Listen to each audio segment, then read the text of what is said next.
Excerpts from Chapter 3, A Heathen's Kiss from the Darkness Steals the Light, Book 1 of the Elim Chronicles. 13 turns hard ride from the Cable Monastery. A single dusty track snakes ever earthbound to the great stone valley of Ossan, which resembles a mighty axe blow cleaved through the shattered earth. The garrison of Ossan nestles in the valley's lonesome core, shadowed by towering moraines of loose scree and dismal stone. The desolate borderland of Theil and Galt. The last outpost of Theil, the gateway to the natural riches of Galt's gold mines. Excerpt 1. Aldard. Rain lashes against the crumbling stone hall, drumming a relentless rhythm on the leaking roof. Aldard, the Galtish General of Ossan, sits alone on a long wooden bench, warming his weathered hands over an open fire, his fingers wrinkled from the rain. A bubbling vat of snotty barley pottage hangs above the hearth. He forces down another gulp of the tasteless slop. "Are we heading home, Bear?" A gruff voice grunts, breaking the silence. Aldard's soldiers huddle together behind him, sitting on ramshackle benches, shoveling down mouthfuls of the lumpy gruel in grim silence. Aldard rises, his gaze hardening as he faces his soldiers. "In 7 turns we'll be back at Castle Galt with good food, warm beds, and even warmer lasses. Pack light and bring your hunting bows. There's still plenty of game on the moors." "Aye, General." The soldiers stand, each nodding to Aldard as they bob out of the tumble-down stone food hall and into the torrential rain. Excerpt 2. Prince Maiden. A crackling fire casts dancing shadows on Prince Maiden's chamber walls, which hang with heavy tapestries to block out the bitter chill. Mounted on the wall above the hearth is the great obsidian sword of King Malek. Dark as night, the double-handed head-cleaver stands tall as a man, forged by dragon flame, unbreakable and sharp as sunlight.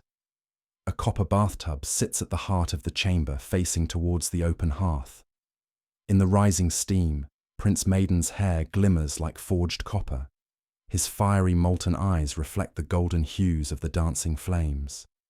Beads of sweat trickle on an austere face, pale as winter frost, set hard as ice.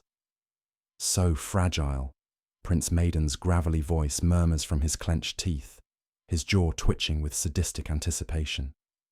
A body levitates above him, suspended in the steam, strung up by an invisible noose. The man's corpse dangles in crucifixion, unrecognizable in its original form.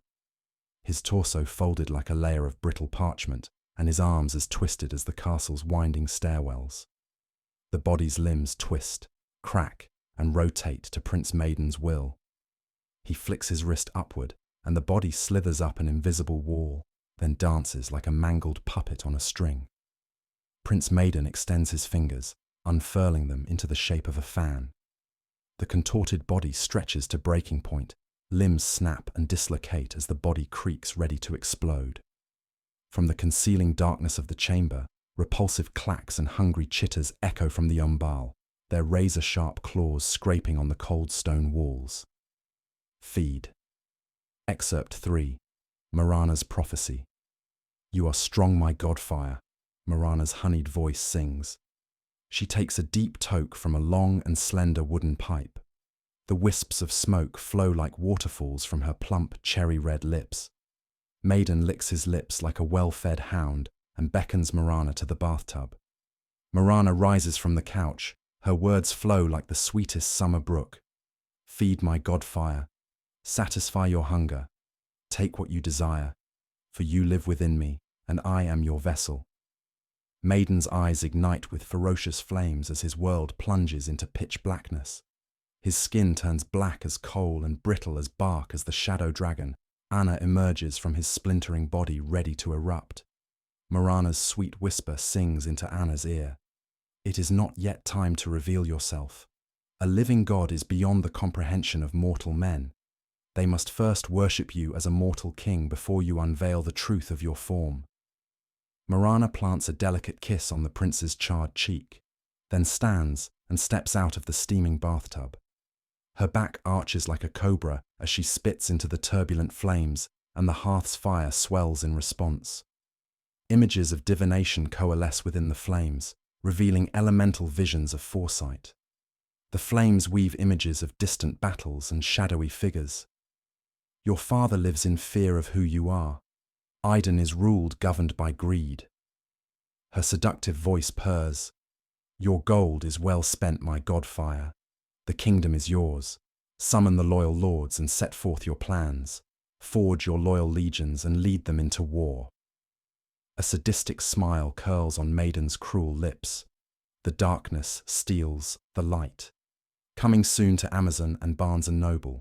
Subscribe now to get exclusive chapter excerpts and be the first to know about the release.